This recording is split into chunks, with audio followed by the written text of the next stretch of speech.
In the silence of deserted streets, where echoes of the past linger, lie modern ghost towns, haunting reminders of human impermanence. Places where life once thrived, now surrendered to time and nature.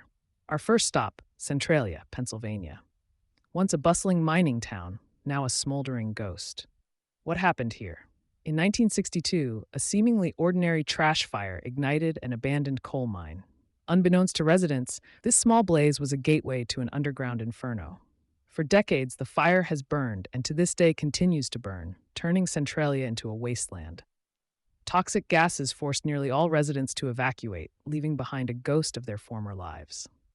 Next, we journey to Pripyat, Ukraine, a city frozen in time by catastrophe. In 1986, the Chernobyl nuclear power plant exploded, releasing a cloud of radiation across the region. Pripyat, built to house the plant's workers, was